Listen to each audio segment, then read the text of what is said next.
د تشهیر سره. تشهیر څه ته وایي؟ علما وایي رایستلې ازنیام.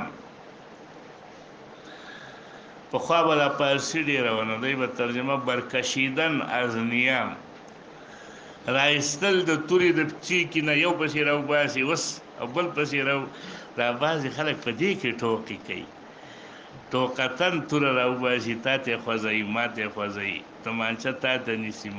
نو دا هم پکې راځي په ظاهر د دې روایت کې، او دا پکې هم راځي چې اوس معمولی دی لږ شانته جنګ شه دې زمانه کې، نو هر یو کور ته منډه کوي، ودرېږه زه در سره ګورم، زر در پسې ماشین راخلي، زر در پسې تبرګی راخلي، زر در پسې چاقو. پخوا زمانه کې چې څومره خلک ښه، نو هغه وختونو کې به جنگ چې کېده په سوک څپېړه به کېده، تا به یو سوکان ووال، ده به سوکان ووال، نو جنگ به وشو، لښته باندې به وشو، په ډانګي به وشو، په امسا به وشو. اوس په دواره کور ته منډه کوي، څه راخلي؟ ماشین راخلي یا تبرګی راخلي، هغه ټول آلات جارحه راخلي. زمونږ عبدالاول مولوي صاحب مشرف و، الله دې وبخي، هغه به دا ویله چې تاول سر نه چې بیا تقریر شروع کوو، ویل به طالب آلات جارحه زه په مدرسه کې نه منم، چې آلات جارحه دې راوړي او دلته ما ته خوځې راخوځې. نو آلات جارحه، چاقو، چورکۍ، دا شیان ټول په آلات جارحه کې راځي.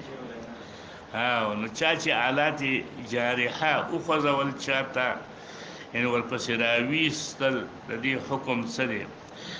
علما ترجمه داسې کوي چې شهر السلاح، معنا رفع السلاح علی الناس، په خلکو یې وسله اوچته کړه چې اوس دې پرې وامه، دوا راسې پسې راویسته، بډه کې لاس وې چې اوس در پسې راوباسمه. عن يزيد بن عبد الله بن أبي بردة عن جده أبي بردة عن أبي موسى عن النبي صلى الله عليه وسلم قال من حمل علينا السلاح. ورواية مسلم کې راځي من صلى علينا السيف، چا چې موږ پسې د تیکې نه توره راویستله فلیس منا، موږ دا ویلي دا زموږ هغه د سنن هدا په طریقې چې کوم د طریقې د هدایت دی په هغې نه دی. اگر چې سفیان ابن عیینه قول موږ نووي کې ویلی و، هغه وایي دې کوم روایتونه په ظاهره ترجمه کوه، وایي دا ترجمې مه کوه چې لیس منا، معنا زما پوره مؤمن نه دی، دا کار یې زما په طریقه نه دی. بل دا خلکو کې لږ زړورتیا راځي، د الله رسول عام لفظ ویلی لیس منا زما نه دی، معنا زما امتی نه دی، زما مسلمان نه دی، دا ټولو له ورغلی دی. تم دغسې عام پرېږده چې خلکو کې دغسې هغه د وعید په خاطر چې رسول الله ویلی خلکو کې ماغه وعید ته شامل شي، او چې ته وله بیا تاویلات کې، نو تا خو په خپله خلکو ته بیرته هغه اسانه کړله، نو هغه به دا تاویلات د دې حدیثو سفیان ابن عیینه به نه خوښوله، وایي دا هغه د حدیثو چې کوم فواید دي، کوم حکم دي، هغه ختموي.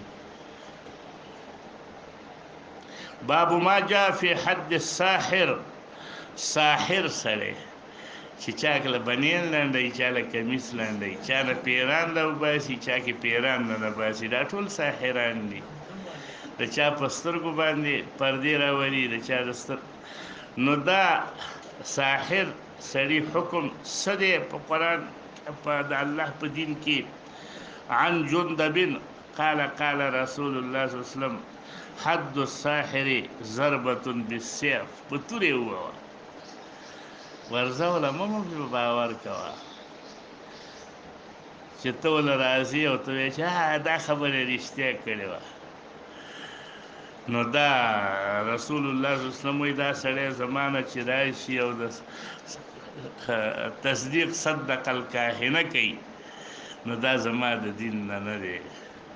د کاهن سړی دا مه کوه، اگر که هغه ځان باندې د الیدیسو څادر اچولی دی، هغه ځان باندې د بریلیانو څادر اچولی دی، هغه په ځان باندې د تاسې ګوره پام وکئ، پخوا د جاهلیت په وختونو کې دا کاهن او کهان، عراف ساحر.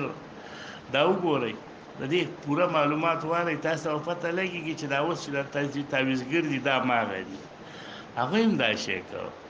دا مرض تا ته لګېدلی دی او تا کې شته او تا کې نشته، تا باندې چا کړی دی او په تا چا نه دی کړی.